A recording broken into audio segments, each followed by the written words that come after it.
저는 지금 딸아이 수진이의 결혼식장에 서 있습니다. 오늘은 제 인생에서 가장 행복해야 할 날이었습니다. 32살 딸이 좋은 사람 만나 가정을 꾸린다는 게 엄마로서 이보다 더한 기쁨이 어디 있겠습니까? 새벽부터 일어나 머리 손질하고 옅은 분홍빛 한복 차려입고 거울 앞에서 몇 번이고 미소 연습을 했습니다. 오늘만큼은 완벽한 엄마가 되자고 다짐하면서요. 하지만 그 다짐은 신랑 측 가족을 처음 본 순간 산산이 부서졌습니다. 예식장 앞 대기실에서였습니다. 신랑 어머니가 안 계신다는 건 이미 알고 있었습니다. 몇 년 전 돌아가셨다고 들었거든요. 그래서 신랑 아버지 한 분만 오신다는 얘기를 들었을 때도 저는 별로 신경 쓰지 않았습니다. 그저 혼자 오시는 분이니 더 예의 바르게 대해드려야지 정도로만 생각했죠. 그런데 대기실 문이 열리고 그분이 들어오시는 걸 본 순간 제 다리가 후들거리기 시작했습니다.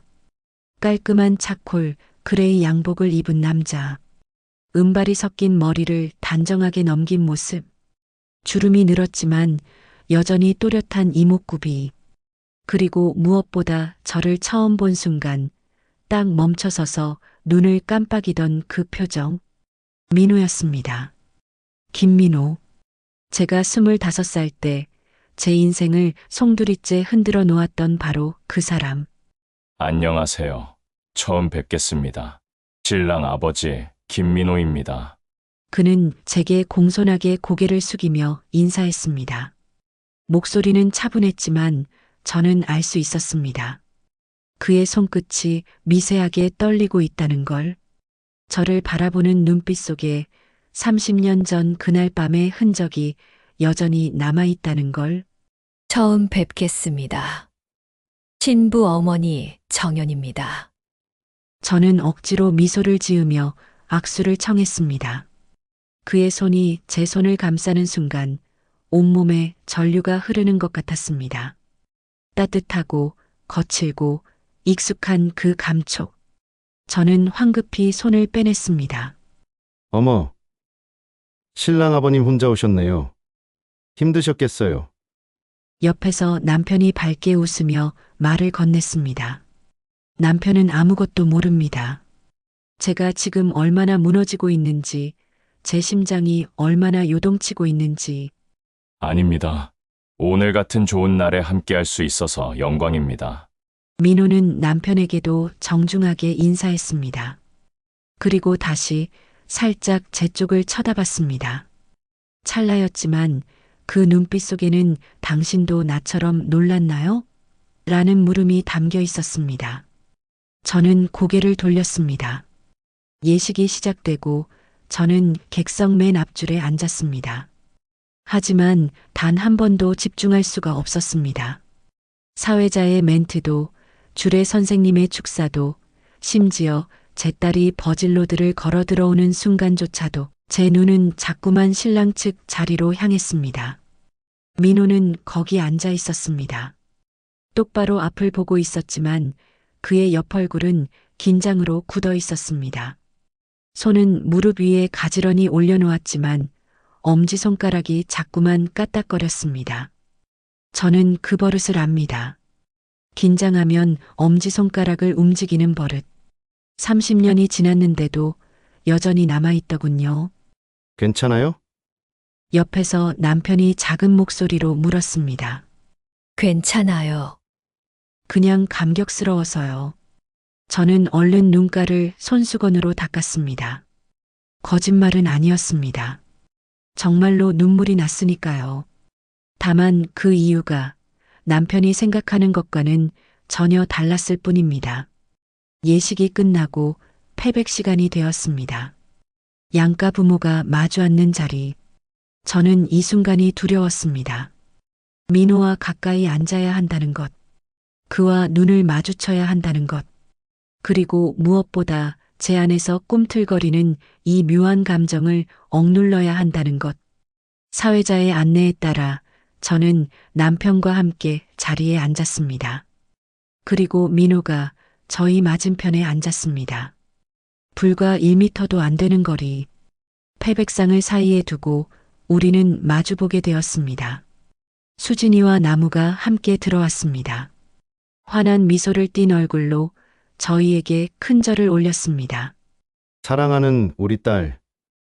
이제 다른 집 며느리가 되는구나. 남편이 벅찬 목소리로 말했습니다. 예. 아버지, 그동안 키워주셔서 감사합니다. 수진이가 울먹이며 대답했습니다. 그 순간 민호가 입을 열었습니다. 우리 아들도 이제 좋은 아내를 만났네요. 그의 목소리는 차분했습니다. 하지만 저는 느낄 수 있었습니다. 그 말 속에 숨겨진 떨림을, 그리고 마지막 문장을 말할 때 그가 슬쩍 저를 쳐다봤다는 것을, 서로 아끼고 사랑하며, 그 단어들이 제 가슴을 후벼 팠습니다. 패백이 끝나고 식사 시간이 되었습니다. 저는 하객들에게 인사하느라 정신없이 움직였습니다. 그게 오히려 다행이었습니다. 민호를 피할 수 있는 핑계가 되었으니까요. 하지만 피할 수 있는 시간은 길지 않았습니다. 사돈어른, 잠깐 말씀 좀 나눌 수 있을까요? 등 뒤에서 들려온 그의 목소리. 저는 천천히 돌아섰습니다. 민호가 서 있었습니다. 두 손을 공손히 모은 채 저를 조심스럽게 바라보고 있었습니다. 네, 무슨 말씀이신지요? 저기, 밖이 좀 시끄러우니 잠깐 조용한 데서 얘기할까요? 아이들 앞날에 대해 몇 가지 여쭤보고 싶은 게 있어서요. 그는 예식장 한쪽 복도를 가리켰습니다. 저는 거절할 수가 없었습니다. 거절할 이유도 명분도 없었으니까요. 그러시죠. 저는 남편에게 잠깐 다녀올게요라고 말하고 민호를 따라 복도로 나갔습니다. 복도는 한적했습니다. 멀리서 식장 안의 웃음소리가 희미하게 들려왔지만 여기는 마치 다른 세상처럼 고요했습니다. 민호는 창가에 서서 한동안 아무 말도 하지 않았습니다. 저도 입을 열지 못했습니다. 얼마나 지났을까요? 정연 씨, 그가 낮게, 아주 낮게 제 이름을 불렀습니다. 30년 만에 듣는 제 이름. 그것도 그 사람의 입에서. 네, 정말 몰랐습니다. 우리 아들이 결혼한다는 신부 측 성함을 듣고도 설마 했는데 그는 천천히 고개를 돌려 저를 바라봤습니다. 당신일 줄은. 그 눈빛 속에는 30년의 세월이 고스란히 담겨 있었습니다. 그리고 저는 깨달았습니다. 이 결혼식이 끝이 아니라 시작이라는 것을. 정연 씨 여전히 아름답네요. 그 말이 제 머릿속에서 지워지지 않았습니다. 결혼식이 끝나고 집으로 돌아온 뒤로도 밤마다 잠들기 전이면 그 목소리가 귓가에 맴돌았습니다. 낮고 조심스럽고 떨리던 그 음성. 30년이라는 시간을 단숨에 지워버리는 마법 같은 말. 저는 미쳐가고 있었습니다. 결혼식 이후 일주일. 저는 일상으로 돌아가려 애썼습니다. 아침에 일어나 남편 아침 차려주고 동네 마실 다녀오고 저녁엔 드라마 보며 소파에 앉아있는 평범한 일상. 결혼한 지 35년 매일 반복해온 루틴이었습니다. 하지만 뭔가 달라져 있었습니다. 거울을 볼 때마다 저는 제 얼굴을 오래 들여다보게 되었습니다. 여전히 아름답다고 했지.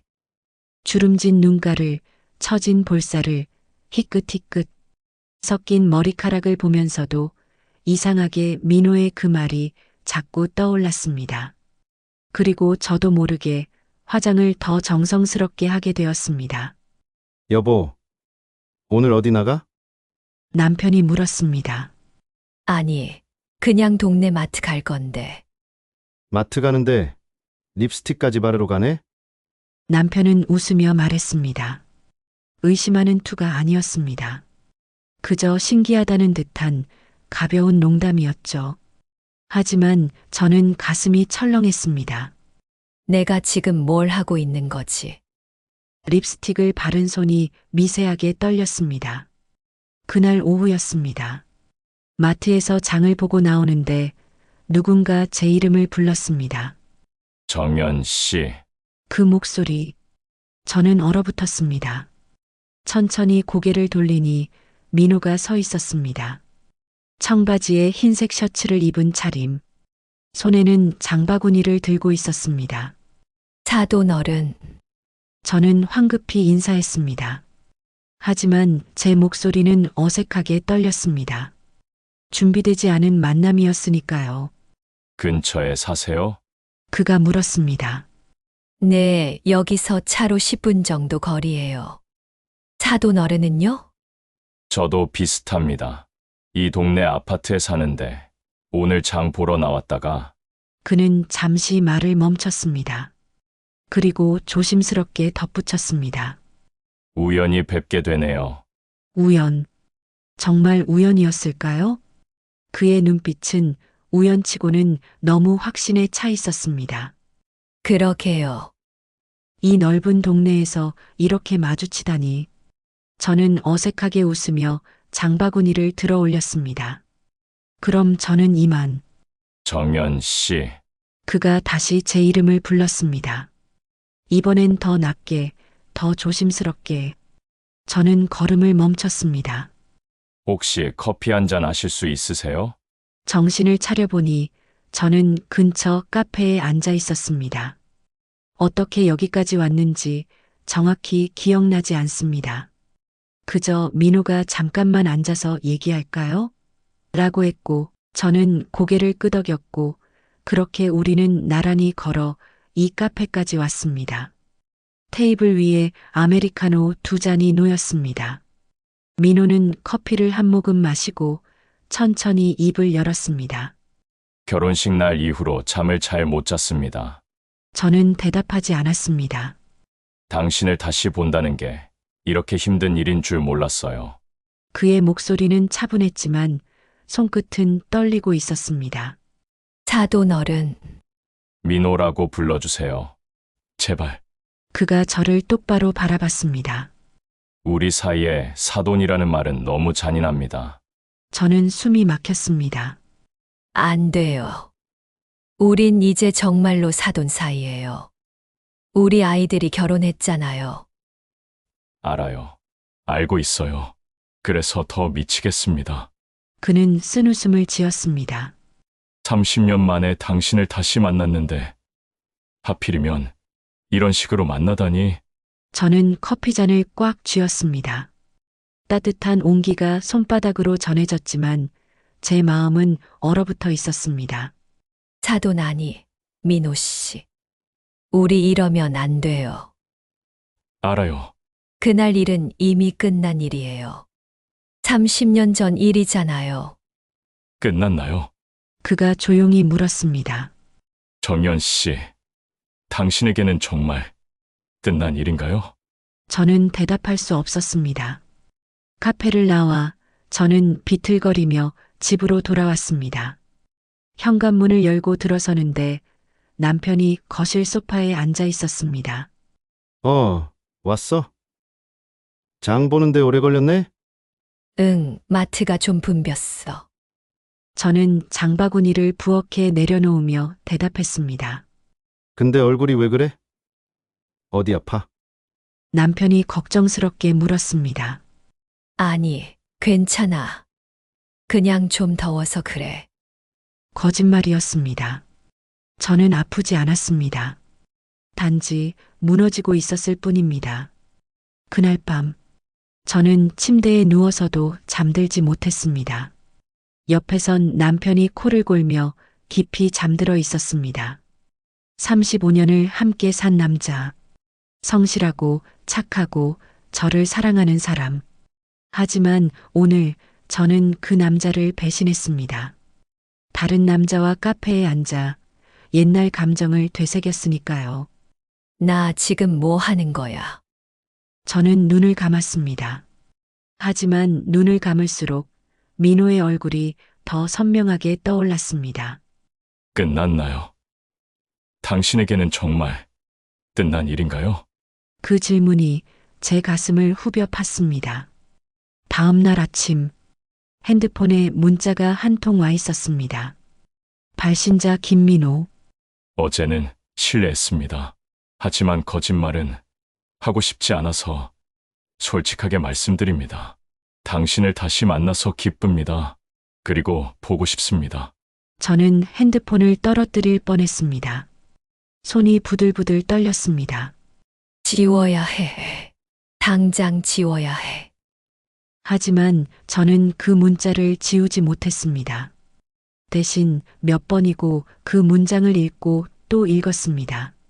보고 싶습니다. 그 네 글자가 제 가슴속 깊이 박혔습니다. 그날 이후로 민호에게서 문자가 계속 왔습니다. 오늘 날씨가 좋네요. 산책하기 딱 좋은 날씨입니다. 아침에 커피 마시다가 당신 생각이 났습니다. 혹시 시간 되시면 다시 한번 만날 수 있을까요? 저는 답장하지 않았습니다. 하지만 문자는 지우지 않았습니다. 매일 밤 남편이 잠든 뒤 몰래 꺼내 읽곤 했습니다. 그리고 그럴 때마다 제 입가엔 어느새 미소가 번지고 있었습니다. 나 미쳐가고 있는 거야. 알고 있었습니다. 이건 위험한 일이라는 걸, 멈춰야 한다는 걸.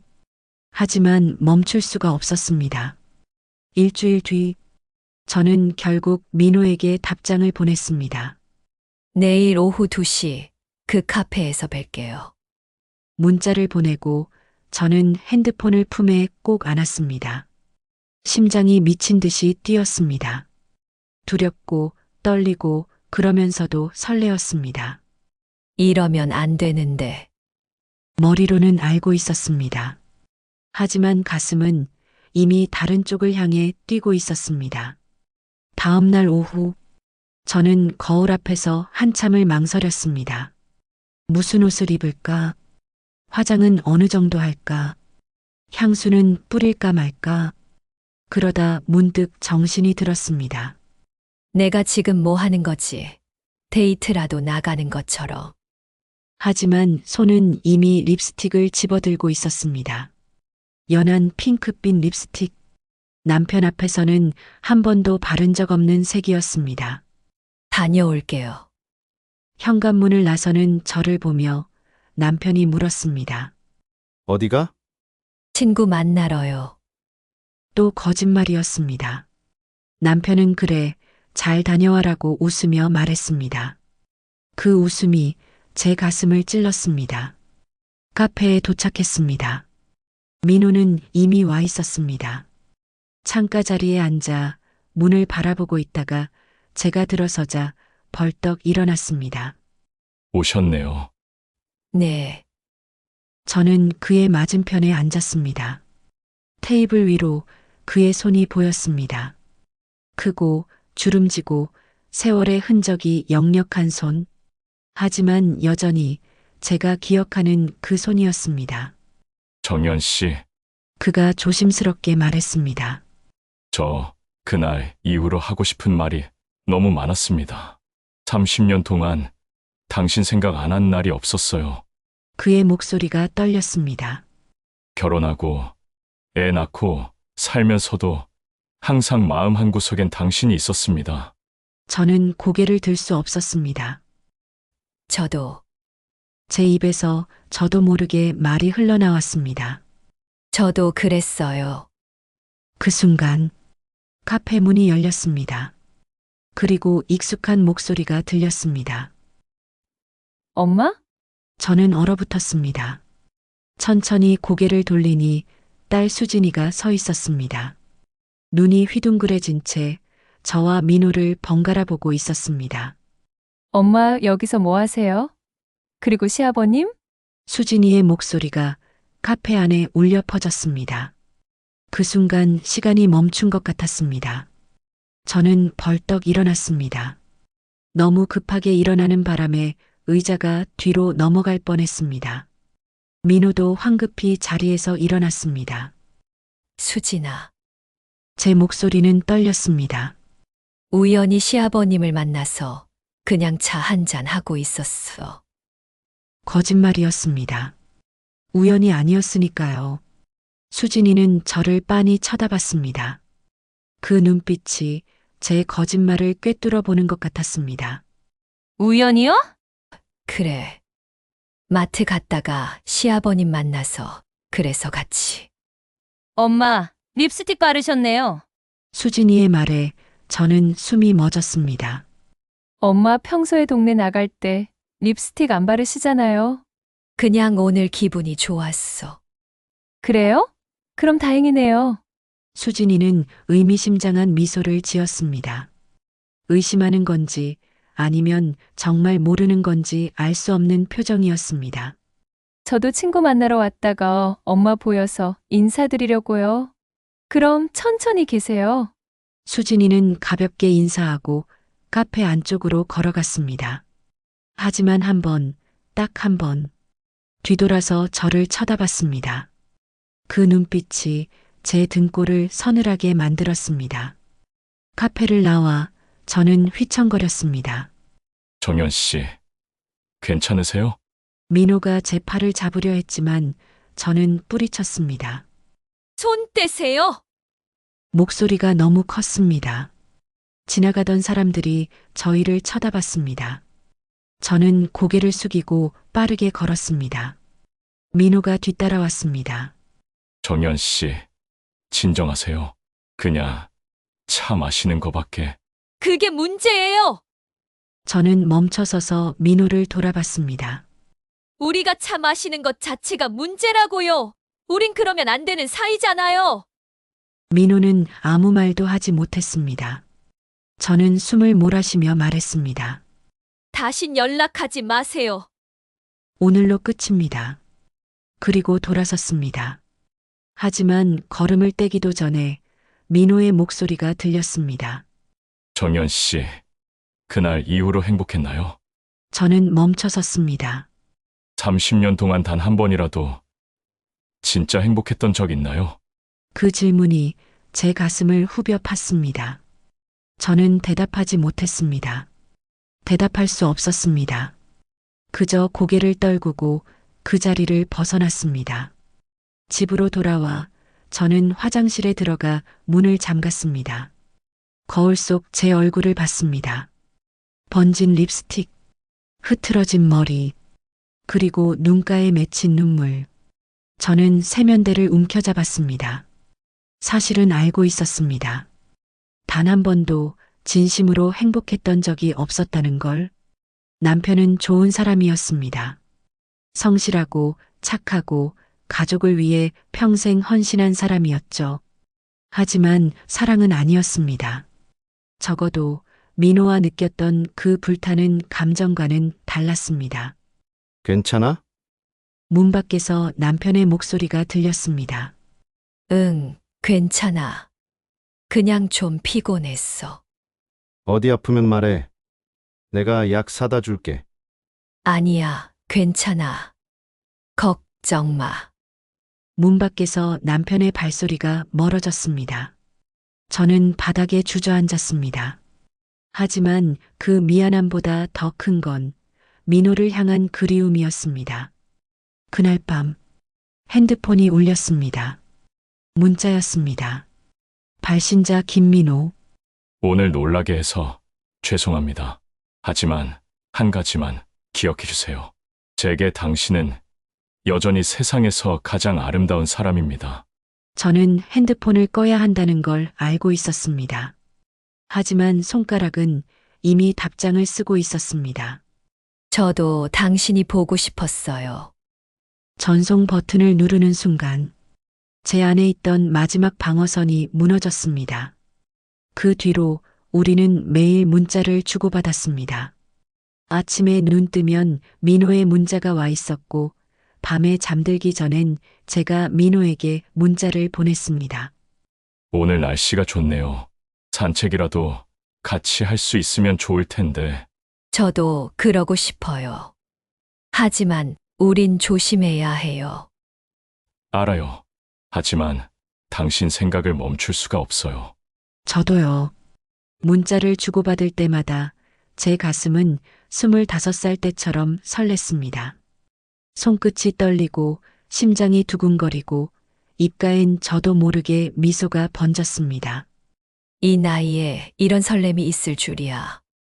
남편 옆에 누워서도 저는 몰래 핸드폰을 꺼내 민호의 문자를 읽곤 했습니다. 그리고 그럴 때마다 죄책감과 행복감이 뒤섞여 제 가슴을 짓눌렀습니다. 2주일이 지났습니다. 민호에게서 새로운 문자가 왔습니다. 내일 오후 3시 공원에서 만날 수 있을까요? 당신과 산책하고 싶습니다. 저는 망설였습니다. 카페에서 수진이에게 들킬 뻔했던 기억이 떠올랐습니다. 하지만 손가락은 이미 답장을 쓰고 있었습니다. 알겠어요. 내일 뵐게요. 다음 날 오후, 저는 공원으로 향했습니다. 나무가 우거진 산책로. 평일 오후라 사람이 많지 않았습니다. 민호는 벤치에 앉아 저를 기다리고 있었습니다. 제가 다가가자 그는 천천히 일어났습니다. 왔네요. 네, 우리는 나란히 걷기 시작했습니다. 한동안 아무 말도 하지 않았습니다. 그저 나뭇잎이 바스락거리는 소리, 멀리서 들려오는 아이들 웃음소리만이 공간을 채웠습니다. 정연 씨, 민호가 먼저 입을 열었습니다. 30년 전 그날 제가 당신을 떠났을 때 매일 후회했습니다. 저는 걸음을 멈췄습니다. 왜요? 왜 후회했어요? 사랑보다 현실을 택했으니까요. 그가 쓴웃음을 지었습니다. 그때 저는 겁쟁이였어요. 부모님 반대가 무서워서, 주변 시선이 두려워서 당신을 지키지 못했습니다. 그 뒤로 결혼했지만 단 하루도 당신을 잊은 적이 없었어요. 아내에게 미안하지만 제 마음은 늘 당신한테 있었습니다. 민호가 저를 바라봤습니다. 정연 씨, 당신은요? 저를 원망했나요? 저는 눈을 감았습니다. 원망했죠. 솔직하게 대답했습니다. 처음엔 너무 원망스러웠어요. 왜 저를 버렸냐고, 왜 끝까지 지켜주지 않았냐고. 미안합니다. 하지만 저는 눈을 떴습니다. 시간이 지나면서 깨달았어요. 당신도 어쩔 수 없었다는 걸. 우리 둘 다 현실 앞에 무릎 꿇을 수밖에 없었다는 걸. 민호의 눈가가 붉어졌습니다. 그래도 한 가지는 변하지 않았어요. 제 목소리가 떨렸습니다. 저도 당신을 잊은 적이 없어요. 그 순간 민호가 제 손을 잡았습니다. 따뜻하고 거칠고 떨리는 손. 정연 씨, 그가 나지막이 속삭였습니다. 이 나이에 이런 말 하는 게 우스울지 모르지만 저는 여전히 당신을 사랑합니다. 제 눈에서 눈물이 흘러내렸습니다. 저도요. 목이 메어 제대로 말이 나오지 않았습니다. 저도 사랑해요. 30년 만에 제 입에서 나온 고백이었습니다. 민호가 저를 끌어안았습니다. 그의 품은 여전히 따뜻했습니다. 저는 그 품에 얼굴을 묻고 한참을 울었습니다. 얼마나 그렇게 있었을까요? 문득 정신이 들어 뒤를 돌아보니 저 멀리 누군가 저희를 보고 있는 것 같았습니다. 누가 보고 있는 것 같아요. 제가 다급히 말했습니다. 민호가 뒤를 돌아봤지만 이미 그 사람은 사라진 뒤였습니다. 착각 아닐까요? 아니에요. 분명히 누군가 있었어요. 저는 불안했습니다. 누구였을까? 혹시 아는 사람이었을까? 정연 씨, 괜찮아요. 설령 누가 봤다 해도 그냥 포옹하는 거밖에 안 봤을 거예요. 민호가 제 어깨를 감싸 안으며 말했습니다. 하지만 저는 알고 있었습니다. 포옹만으로도 충분히 의심받을 수 있다는 걸. 특히 우리 같은 관계에선 집으로 돌아왔을 때 현관문을 열자 거실에 수진이가 앉아 있었습니다. 수진아, 너 오늘 왜 왔어? 엄마, 수진이가 저를 똑바로 쳐다봤습니다. 엄마, 시아버님이랑 무슨 사이예요? 제 심장이 얼어붙었습니다. 무슨 소리야? 우린 사돈 사이잖아. 공원에서 봤어요. 수진이의 목소리가 차갑게 가라앉았습니다. 엄마가 시아버님이랑 껴안고 있는 거 공원에서 봤어요. 엄마가 시아버님이랑 껴안고 있는 거. 수진이의 말이 떨어진 순간 제 온몸의 피가 얼어붙었습니다. 다리에 힘이 풀려 주저앉을 것 같았습니다. 수진아, 그게 엄마, 수진이가 일어섰습니다. 눈가가 붉게 충혈되어 있었습니다. 울었던 흔적이 역력했습니다. 처음엔 제가 잘못 본 줄 알았어요. 그래서 다시 확인하려고 가까이 갔는데 수진이의 목소리가 떨렸습니다. 엄마가 우는 거 봤어요. 시아버님 품에 안겨서 우는 엄마를. 저는 입술을 깨물었습니다. 변명할 말을 찾을 수가 없었습니다. 엄마 도대체 어떻게 된 거예요? 시아버님이랑 전에 아는 사이였어요? 저는 고개를 들 수 없었습니다. 대답해 주세요. 엄마, 수진이의 목소리가 떨렸습니다. 제발 아니라고 해주세요. 한참을 침묵이 흘렀습니다. 저는 천천히 소파에 앉았습니다. 앉아라. 엄마, 일단 앉아. 얘기할게. 수진이는 마지못해 제 맞은편에 앉았습니다. 저는 깊게 숨을 들이쉬었습니다. 시아버님이랑 오래전에 아는 사이였어. 얼마나 오래전이요? 30년 전. 수진이의 눈이 커졌습니다. 30년 전이요? 그럼 내가 태어나기 전이야. 엄마가 아빠 만나기 전에. 저는 떨리는 목소리로 말을 이었습니다. 그때 민호 씨를 사랑했어. 진심으로. 그럼 왜 헤어진 거예요? 현실 때문에. 부모님 반대도 있었고, 여러 가지 사정이 복잡했어. 결국 우린 헤어졌고, 난 내 아빠를 만나 결혼했지. 수진이는 아무 말도 하지 않았습니다. 그리고 30년이 지났어. 그동안 한 번도 만난 적 없었어. 그런데 제 목소리가 갈라졌습니다. 내 결혼식에서 다시 만났어. 그래서요? 수진이의 목소리가 차갑게 식었습니다. 그래서 다시 만나신 거예요? 제 시아버지랑요?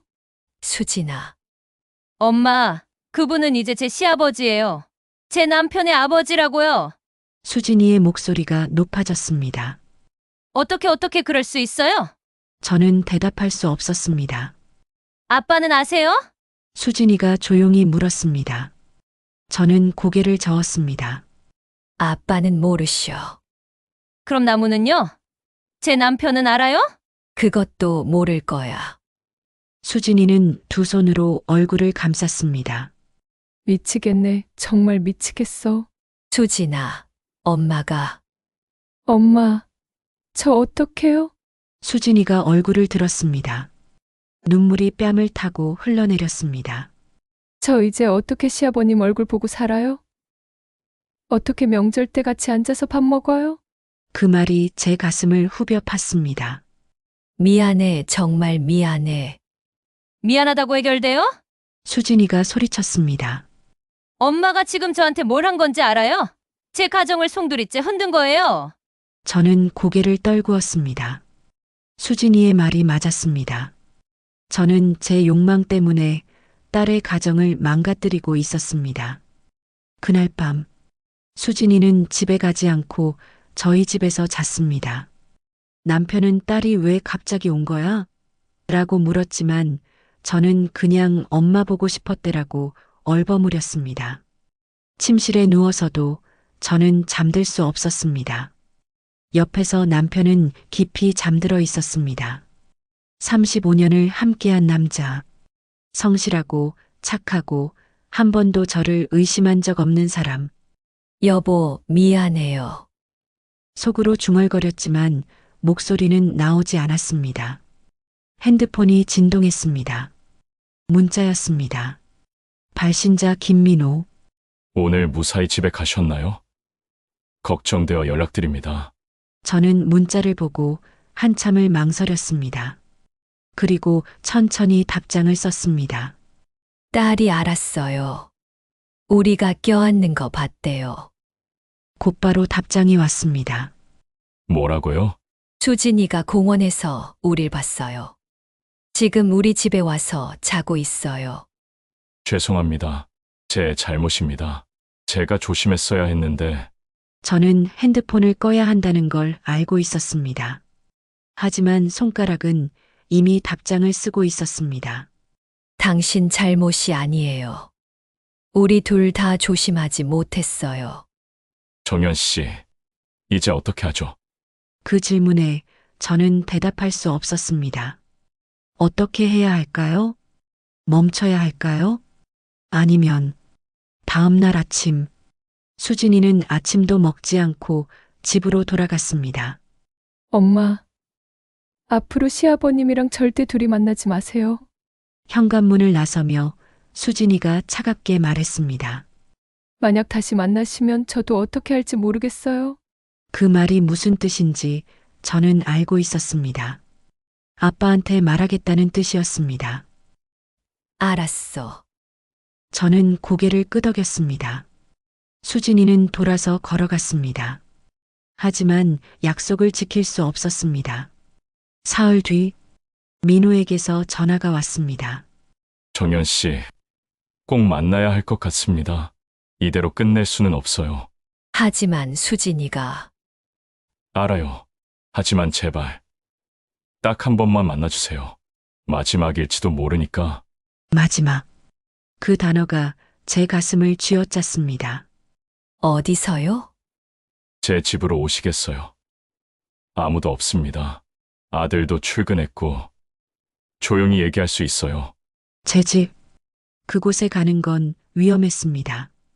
단순히 만나는 것과는 차원이 다른 일이었습니다. 하지만 저는 거절할 수 없었습니다. 주소 보내주세요. 그날 오후, 저는 민호의 집 앞에 서 있었습니다.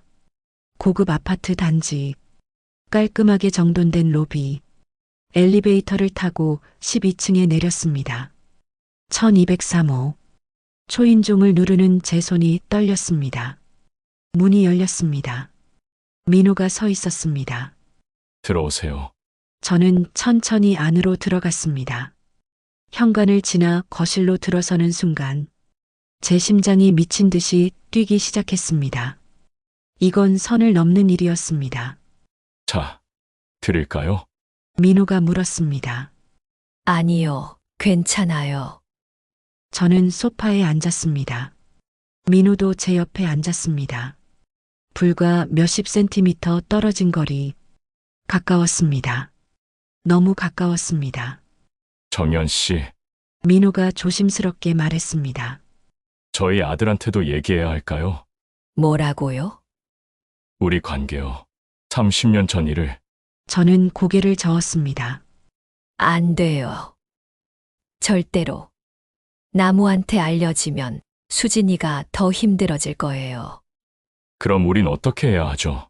민호가 저를 바라봤습니다. 이대로 끝내야 할까요? 저는 대답할 수 없었습니다. 끝내야 한다는 걸 머리로는 알고 있었습니다. 하지만 가슴은 다른 말을 하고 있었습니다. 정연 씨, 민호가 제 손을 잡았습니다. 저는 당신을 포기할 수 없어요. 민호 씨, 30년을 기다렸어요. 다시 만날 수 있을 거라고는 생각도 못 했는데. 이렇게 기적처럼 만났잖아요. 그의 목소리가 떨렸습니다. 이게 마지막 기회일지도 몰라요. 우리 나이에 다시 이런 기회가 올까요? 저는 눈을 감았습니다. 눈물이 흘러내렸습니다. 하지만 우린 사돈이에요. 우리 아이들이 결혼했다고요. 알아요. 알고 있어요. 민호가 제 볼을 닦아주었습니다. 그래도 이대로 보낼 수는 없어요. 그 순간 민호가 저를 끌어안았습니다. 저는 밀어내야 한다는 걸 알고 있었습니다. 하지만 몸은 움직이지 않았습니다. 오히려 저는 그의 품에 더 깊이 안겼습니다. 우리 지금 뭘 하고 있는 거죠? 제가 속삭였습니다. 우린 지금 돌이킬 수 없는 길로 가고 있는 거죠. 민호는 대답하지 않았습니다. 그저 저를 더 꽉 안았을 뿐입니다. 얼마나 그렇게 있었을까요? 문득 현관문 여는 소리가 들렸습니다. 아빠, 저 왔어요. 나무의 목소리였습니다. 저와 민호는 화들짝 놀라 떨어졌습니다. 나무가 왜? 민호의 얼굴이 창백해졌습니다. 오늘 일찍 퇴근한다고 했는데 까먹었어요. 쿵, 쿵, 쿵.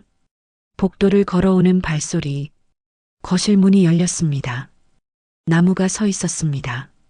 그리고 그의 눈이 소파에 앉아 있는 저를 발견했습니다. 장모님, 나무의 표정이 굳었습니다. 여기 왜 계세요? 장모님? 나무의 목소리가 거실에 울려 퍼졌습니다. 시간이 멈춘 것 같았습니다. 저는 소파에서 벌떡 일어났습니다. 너무 급하게 일어나는 바람에 다리에 힘이 풀려 비틀거렸습니다. 나무야, 민호가 먼저 입을 열었습니다. 장모님이 잠깐 들르셔서. 왜요? 나무가 물었습니다. 표정이 굳어 있었습니다. 의심의 눈빛이 역력했습니다. 장모님이 우리 집에 왜 오신 거예요? 그게 수진이 얘기 때문에. 제가 황급히 말했습니다. 수진이가 요즘 좀 예민해져 있어서 시아버님께 말씀드리러 왔어요. 거짓말이었습니다. 하지만 달리 할 말이 없었습니다. 나무는 저와 민호를 번갈아 보았습니다. 수진이 얘기요? 응. 그래서 시아버님께 양해 구하러 온 거야. 전화로 하시면 되는 거 아니에요? 날카로운 질문이었습니다. 저는 말문이 막혔습니다. 나무야, 장모님이 직접 오셨는데 왜 그러니? 민호가 아들을 나무랐습니다. 차라도 한 잔 대접하려던 참이었어. 나무는 아무 말도 하지 않았습니다. 하지만 그 눈빛이 모든 걸 의심하고 있었습니다. 저는 이만 가볼게요. 저는 서둘러 가방을 집어들었습니다. 나무야, 수진이 잘 부탁해. 네. 현관으로 나가는 제 등 뒤로 나무의 시선이 꽂혔습니다. 집으로 돌아오는 길, 저는 택시 안에서 온몸이 떨렸습니다. 들켰어. 완전히 들켰어. 나무의 표정이 자꾸만 떠올랐습니다. 의심과 불신으로 가득했던 그 눈빛, 어떡하지 수진이한테 말하면. 핸드폰이 울렸습니다. 민호였습니다. 여보세요. 정연 씨, 괜찮으세요? 아니요. 괜찮지 않아요. 제 목소리가 떨렸습니다.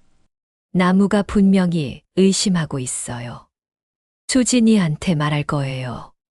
제가 아들한테 잘 얘기해 볼게요. 어떻게요? 뭐라고 말할 건데요? 민호는 대답하지 못했습니다. 민호 씨, 저는 눈을 감았습니다. 우리 이제 정말 끝내야 해요. 정연 씨, 이러다간 모든 게 무너져요. 우리 가족도, 수진이 가정도. 알아요. 하지만 민호의 목소리가 떨렸습니다. 정말 이대로 끝낼 수 있나요? 저는 대답할 수 없었습니다. 그날 저녁, 집에 도착했을 때 남편이 저를 기다리고 있었습니다. 여보, 어디 갔다 와? 응, 친구 만나고 왔어. 몇 번째 거짓말인지 이제 세지도 못하겠습니다. 근데 수진이한테 전화 왔더라. 오늘 사돈댁에 갔다고? 제 심장이 철렁 내려앉았습니다. 응, 잠깐 들렀어. 수진이 얘기 좀 하려고. 무슨 얘기? 그냥 애들 잘 지내고 있나, 그런 얘기. 남편은 고개를 끄덕였습니다. 그래. 사돈 간에 자주 연락하고 지내야지. 순진한 미소였습니다.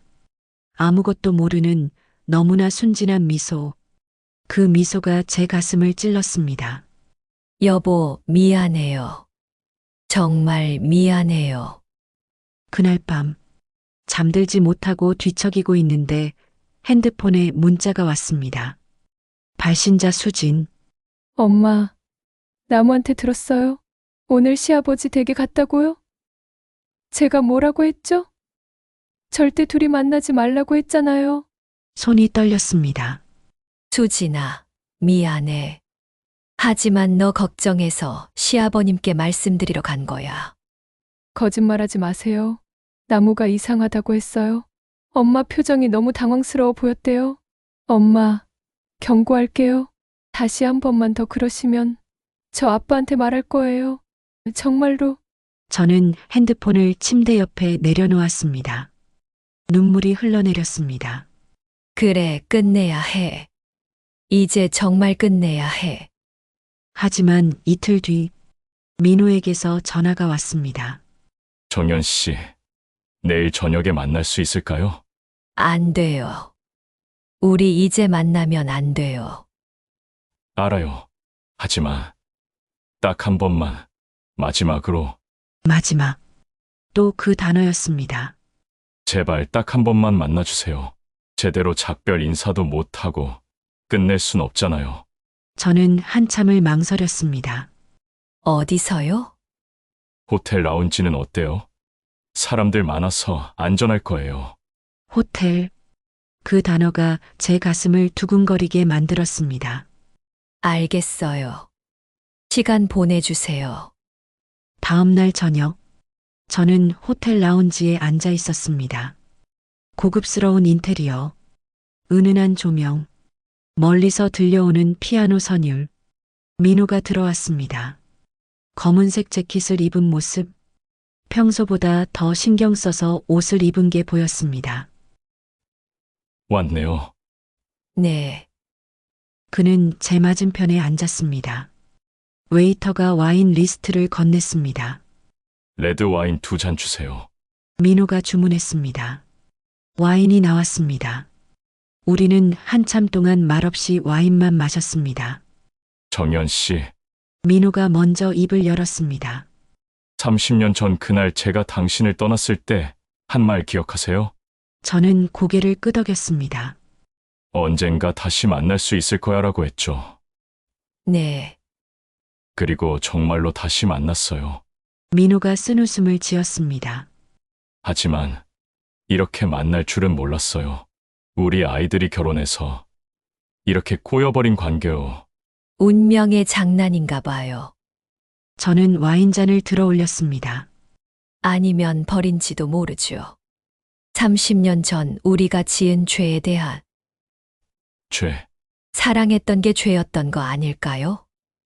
민호가 고개를 저었습니다. 사랑은 죄가 아니에요. 다만 타이밍이 잘못됐을 뿐이죠.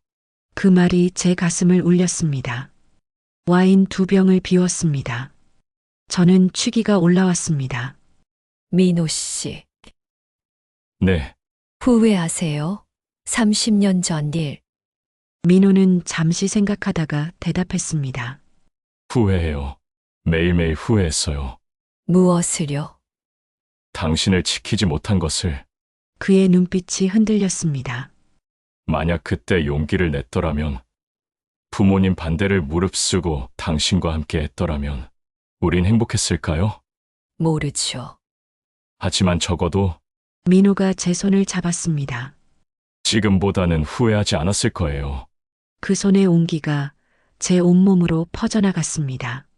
정연 씨, 네, 오늘 밤 저와 함께 있어줄 수 있나요? 그 질문에 저는 숨이 멎었습니다. 무슨 뜻이에요?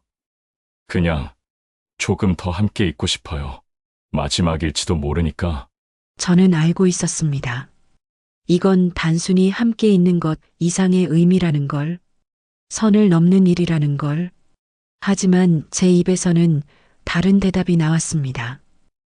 네, 민호가 프런트에서 열쇠를 받았습니다. 우리는 엘리베이터를 타고 15층으로 올라갔습니다. 1507호. 문이 열렸습니다. 넓은 객실, 킹사이즈 침대, 창밖으로 보이는 야경. 저는 창가에 서서 밖을 바라봤습니다. 도시의 불빛이 반짝였습니다. 정연 씨, 뒤에서 민호의 목소리가 들렸습니다. 천천히 돌아섰습니다. 민호가 저를 바라보고 있었습니다. 떨리는 눈빛으로 지금이라도 나가고 싶으면 나가도 돼요. 그가 조심스럽게 말했습니다. 저는 당신을 억지로 붙잡고 싶지 않아요. 저는 고개를 저었습니다. 아니에요. 제 목소리도 떨렸습니다. 저도 여기 있고 싶어요. 민호가 천천히 다가왔습니다. 제 볼을 쓰다듬었습니다. 정연 씨 사랑해요. 저도요. 그가 저를 끌어안았습니다. 30년을 기다린 포옹이었습니다. 저는 그의 품에 얼굴을 묻었습니다. 그리고 중얼거렸습니다. 이제 정말 돌이킬 수 없는 거죠. 민호는 대답 대신 제 이마에 입맞춤을 했습니다. 그날 밤 우리는 서로를 안았습니다. 30년 만의 재회, 30년 동안 억눌렀던 감정이 그날 밤 폭발했습니다. 저는 울었습니다. 기쁨인지 슬픔인지 죄책감인지 알 수 없는 눈물. 민호도 울었습니다. 미안해요. 30년 동안 기다리게 해서. 아니에요. 저야말로 우리는 서로를 끌어안고 한참을 울었습니다. 새벽 4시 침대 옆 탁자 위에 놓인 핸드폰이 진동했습니다. 엄마 어디에요? 전화 안 받으시네요. 혹시 시아버지랑 있는 거예요? 제 온몸이 얼어붙었습니다. 민호가 잠에서 깨어 물었습니다. 무슨 일이에요? 수진이한테 연락 왔어요. 저는 떨리는 손으로 답장을 보냈습니다. 친구 집에서 자고 있어. 걱정 마. 하지만 곧바로 답장이 왔습니다. 거짓말. 엄마 친구 은혜 이모한테 전화해봤어요. 엄마, 대체 어디 계세요?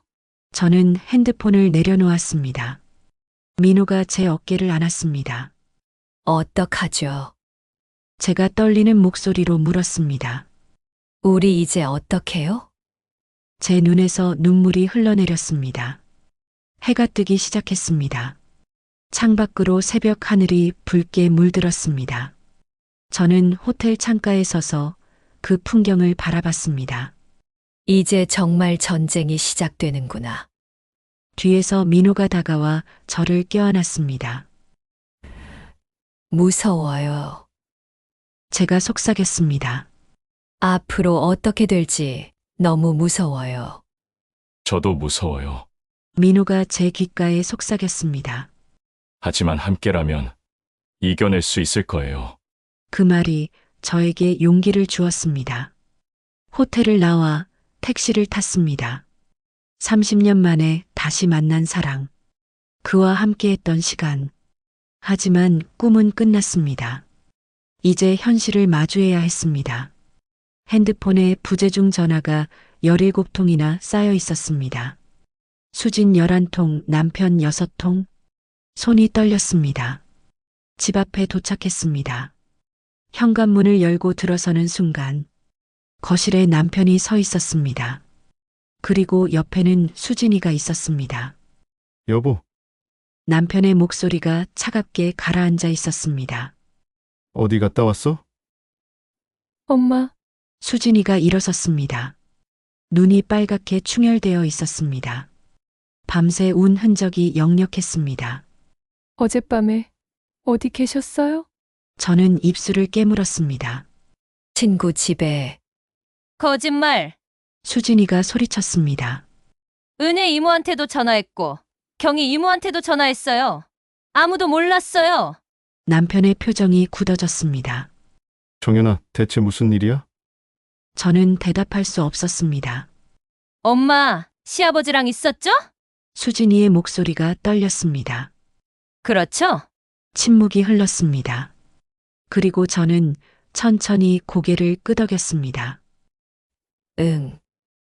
거실에 무거운 침묵이 흘렀습니다. 수진이가 소파에 주저앉아 울기 시작했습니다. 어떻게 이럴 수가 있어요? 남편은 아무 말도 하지 않았습니다. 그저 허공을 바라보며 멍하니 앉아 있을 뿐이었습니다. 여보, 제가 다가가려 하자 남편이 손을 들어 막았습니다. 가까이 오지 마. 차갑고 단호한 목소리였습니다. 35년이야. 우리 결혼한 지 35년이라고. 남편의 목소리가 떨렸습니다. 35년 동안 당신 믿고 사랑하고 가정 지켜왔는데 미안해요. 미안하다고 끝나? 이게 미안하다는 말 한마디로 끝날 일이야? 남편이 고개를 들었습니다. 눈가가 붉어져 있었습니다. 당신 나 사랑한 적 있어? 그 질문에 저는 대답할 수 없었습니다. 사랑했다고 말하면 거짓말이 될 것 같았습니다. 사랑하지 않았다고 말하면 너무 잔인할 것 같았습니다. 대답 못하는 거 보니 알겠네. 남편이 쓴웃음을 지었습니다. 난 35년 그만 혼자 사랑했던 거구나. 그때 초인종이 울렸습니다. 수진이가 문을 열러 갔습니다. 그리고 돌아왔을 때 뒤에 두 사람이 따라왔습니다. 민호와 나무였습니다. 당신이 여길 들어와? 네, 죄송합니다. 민호가 고개를 숙였습니다. 남편이 주먹을 쥐었습니다. 사랑! 사돈 사이에 무슨 사랑이야? 알고 있습니다. 하지만 나무가 민호를 막아섰습니다. 아빠, 이게 대체 무슨 짓이에요? 장모님이랑요? 정말요? 나무의 목소리가 떨렸습니다. 어떻게 이럴 수가 있어요? 제 아내 어머니시잖아요. 엄마, 수진이가 저를 바라봤습니다. 이제 어떻게 하실 거예요? 모두의 시선이 저에게 쏠렸습니다. 저는 천천히 입을 열었습니다. 이혼할게요. 뭐, 미안해요. 하지만 이건 당신을 위한 일이기도 해요. 저는 눈물을 닦았습니다. 35년 동안 당신은 좋은 남편이었어요. 하지만 저는 좋은 아내가 아니었어요. 정윤아. 저는 단 한 번도 진심으로 당신을 사랑한 적이 없었어요. 그 말에 남편이 뒤로 비틀거렸습니다. 늘 마음 한구석엔 다른 사람이 있었어요. 그게 민호 씨였어요. 수진이가 소리쳤습니다. 그럼 저는요? 저는 어떡하라고요? 수진아, 미안해. 미안하다고 다해요? 수진이가 울먹였습니다. 엄마가 지금 뭘 하고 있는지 알아요? 제 가정을 박살내고 있잖아요. 알아, 엄마가 이기적이라는 거 알아. 저는 고개를 숙였습니다. 하지만 엄마도 사람이야. 엄마도 사랑하고 싶어. 수진이가 손가락으로 민호를 가리켰습니다. 제 시아버지랑 그러는 게 사랑이에요? 저는 대답할 수 없었습니다. 나무가 소리쳤습니다. 아빠, 정신 차려요. 엄마 돌아가신 지 겨우 2년밖에 안 됐어요. 알아. 하지만 솔직하게 말하마. 민호가 아들을 바라봤습니다. 아빠는 엄마를 사랑한 적이 없었어. 결혼 생활 내내 다른 사람을 그리워했지. 나무의 얼굴이 일그러졌습니다. 그래서 엄마가 그렇게 힘들어하신 거였군요. 미안하다. 미안하다고 끝나요? 나무가 주먹을 쥐었습니다. 제가 어렸을 때 엄마가 우시던 거 기억나요? 아빠가 집에 안 들어오시던 날들? 다 이 때문이었군요. 아빠 마음이 다른 데 있어서 민호는 고개를 숙였습니다. 저희 이혼할게요. 수진이가 나무를 바라봤습니다. 뭐, 나무가 놀란 표정으로 아내를 봤습니다. 수진아, 무슨 소리야? 이 상황에서 어떻게 결혼 생활을 계속해요? 수진이가 눈물을 흘렸습니다. 제 엄마가 당신 아버지랑 그런 사이인데 어떻게 당신 얼굴을 보고 살아요? 그건 우리 잘못이 아니잖아. 알아요. 하지만 전 못 견딜 것 같아요. 수진이가 고개를 저었습니다. 당신 아버지 볼 때마다 엄마 생각날 거예요. 그 모습을 평생 견딜 자신이 없어요. 수진아, 미안해요. 수진이는 일어서서 밖으로 나갔습니다. 나무가 뒤따라 나가려다가 멈춰 섰습니다. 그리고 민호를 돌아봤습니다. 아빠, 다신 연락하지 마세요. 차갑게 말하고는 문을 닫고 나갔습니다. 거실에는 저와 남편 그리고 민호만 남았습니다. 남편이 천천히 일어섰습니다. 이혼 서류 보내줘. 남편이 저를 똑바로 쳐다봤습니다. 난 당신한테 사랑받지 못한 게 창피해. 35년 동안 혼자 바보처럼 사랑한 게 부끄러워. 미안해요. 미안하단 말 이제 그만해. 듣기 싫어. 남편은 안방으로 들어가더니 짐을 싸기 시작했습니다. 오늘부터 나 친구 집에서 지낼 거야. 이혼 서류 준비되는 대로 연락해. 그리고 정연아, 남편이 마지막으로 저를 돌아봤습니다. 행복해. 내가 그렇게 사랑하는 사람이랑. 그 말에는 원망도 분노도 없었습니다.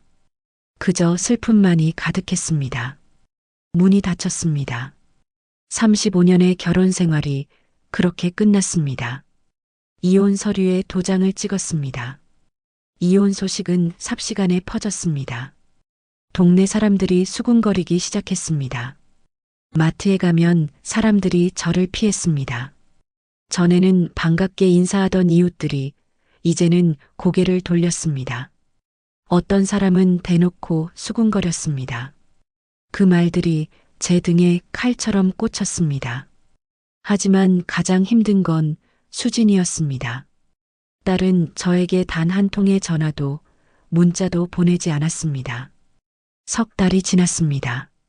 저는 매일 밤 수진이 생각에 잠을 이루지 못했습니다.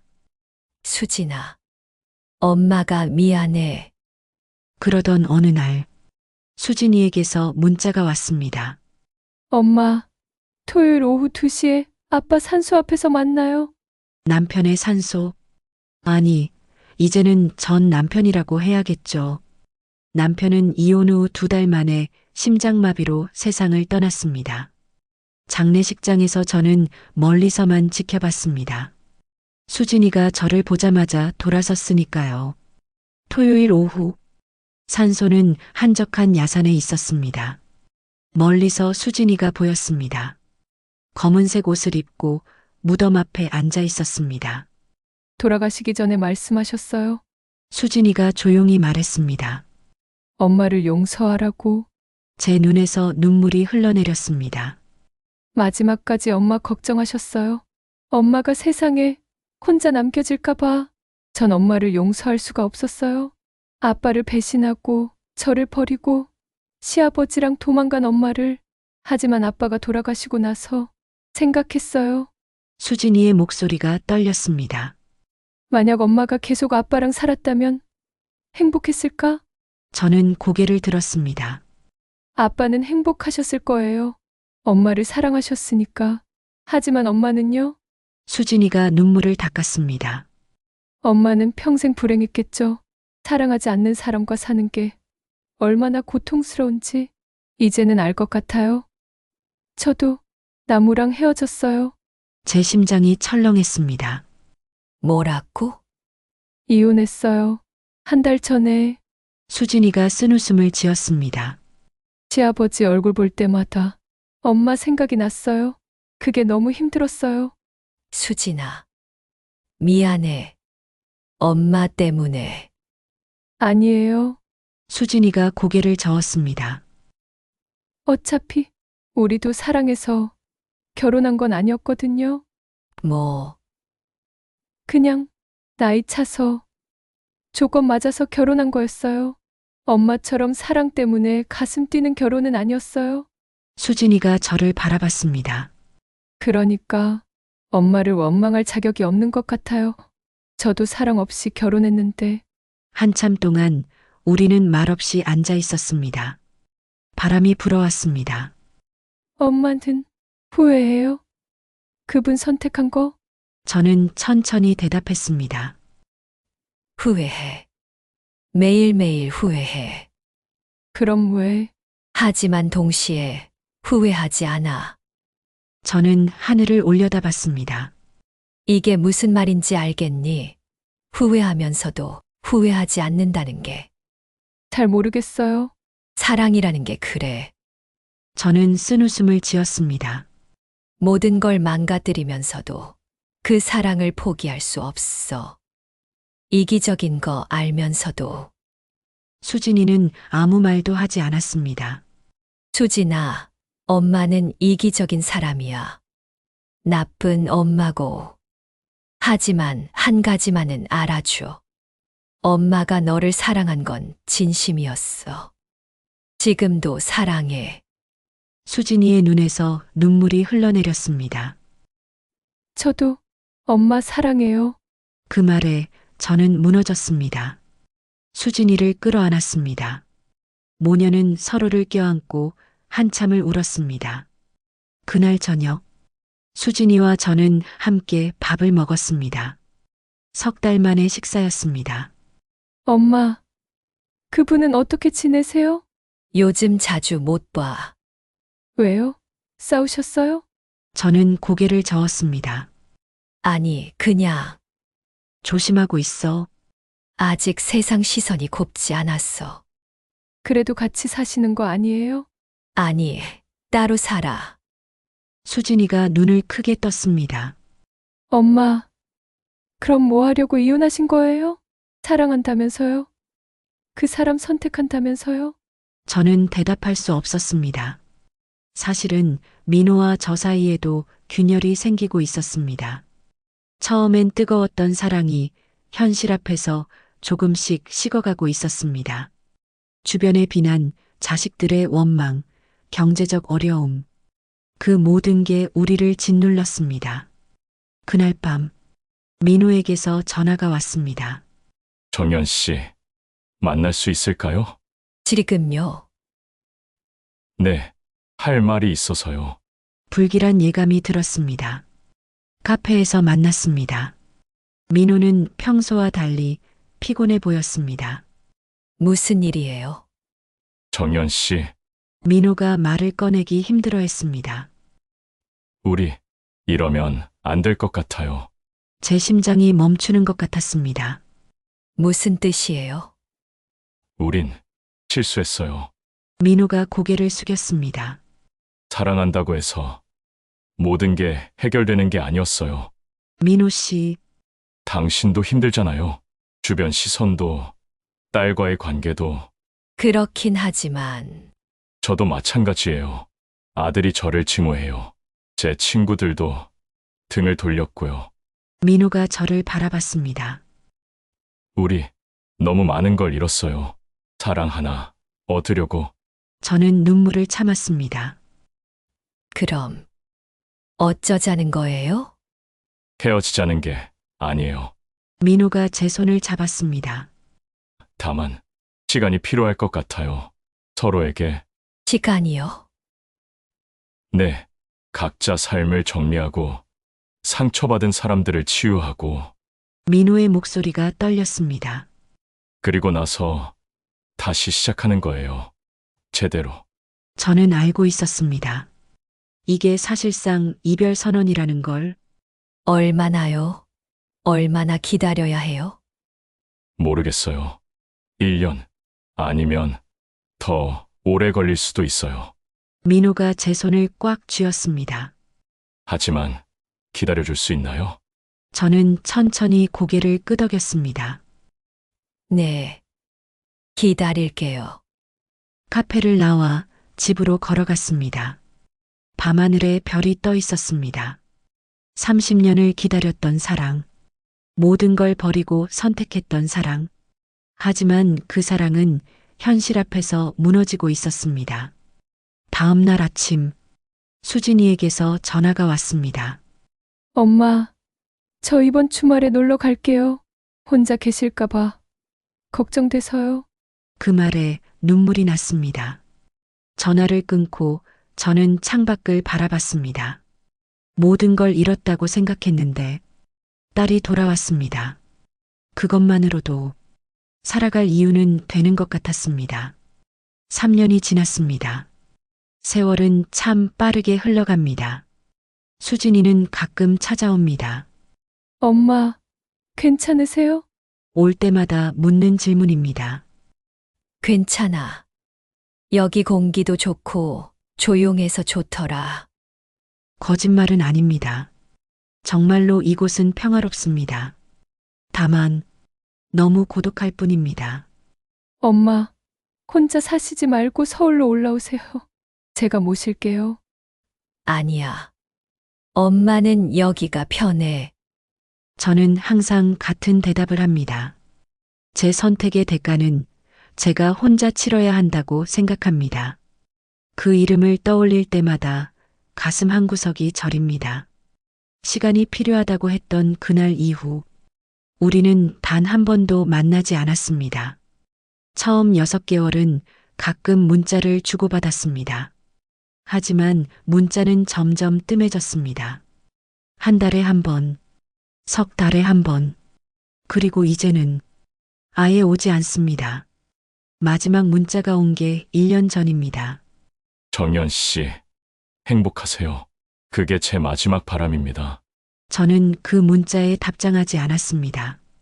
답장하면 정말로 끝날 것 같아서 어느 날 저녁 옛날 사진을 정리하다가 수진이 결혼식 앨범을 발견했습니다.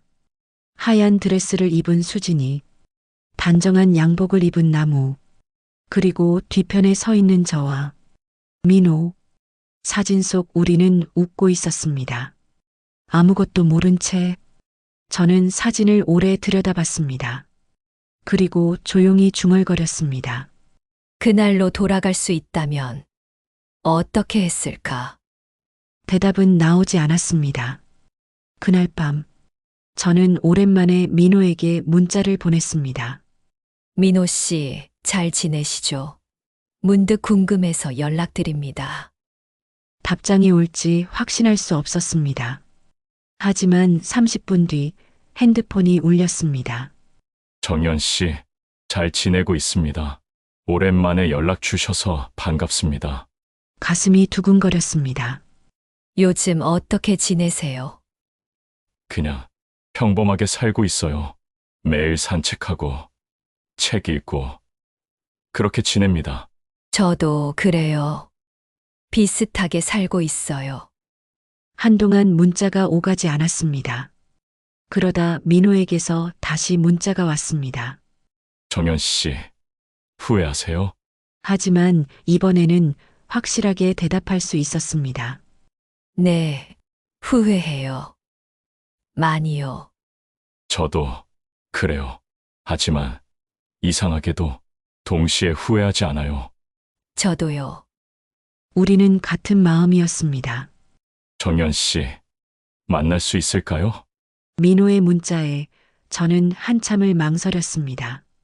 만나면 또 흔들릴 것 같았습니다. 만나면 또 아플 것 같았습니다. 하지만 결국 답장을 보냈습니다. 어디서요? 그 공원, 우리가 처음 산책했던 곳. 알겠어요. 내일 오후 3시에 뵐게요. 다음 날 오후, 저는 기차를 타고 서울로 올라갔습니다. 3년 만에 서울이었습니다. 공원에 도착했을 때 민호는 이미 와 있었습니다. 벤치에 앉아 호수를 바라보고 있었습니다. 많이 늙었습니다.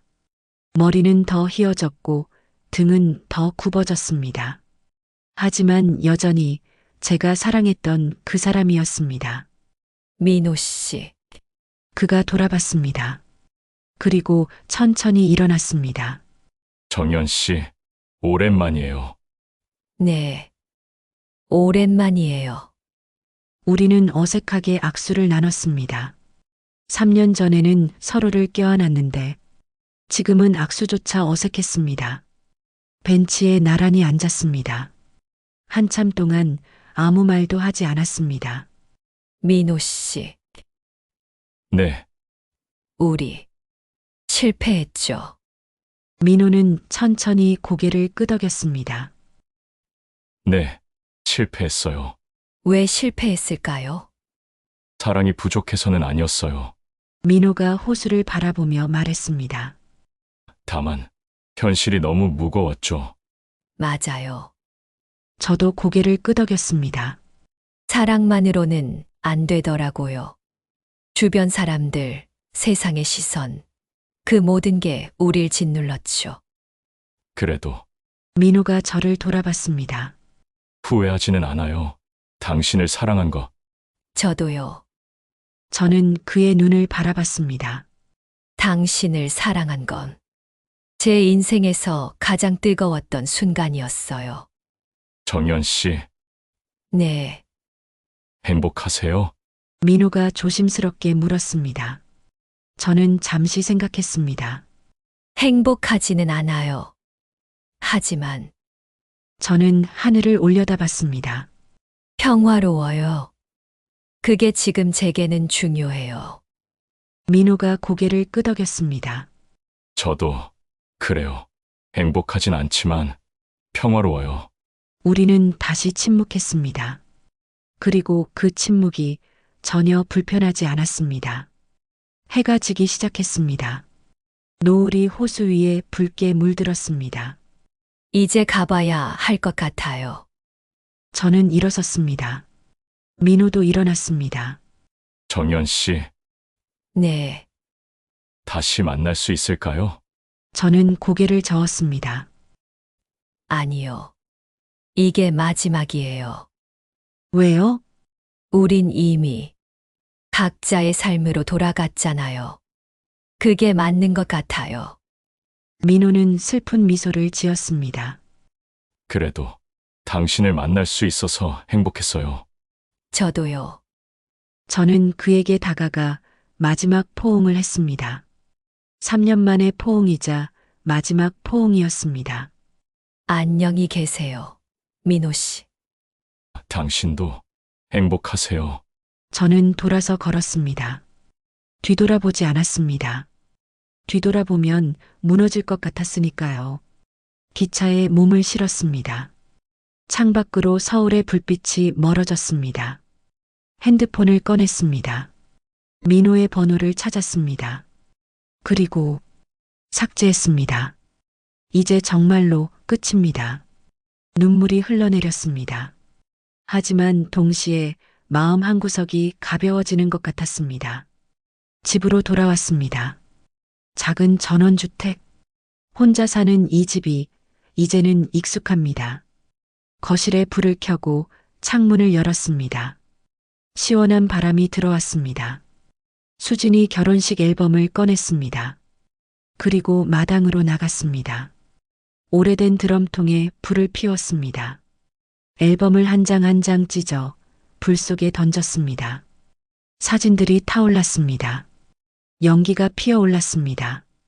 그렇게 모든 기억을 불태웠습니다. 3년이 지났습니다. 저는 지금도 작은 시골 마을에서 혼자 삽니다. 매일 꽃에 물을 주고 산책을 하고 책을 읽습니다. 가끔 수진이가 찾아옵니다.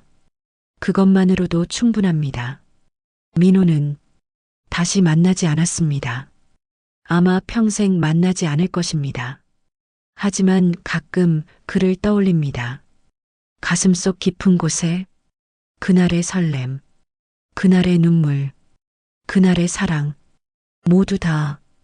그리고 그 기억들이 저를 살아가게 만듭니다. 사랑이 끝나도 인생은 계속됩니다. 그리고 저는 오늘도 살아갑니다.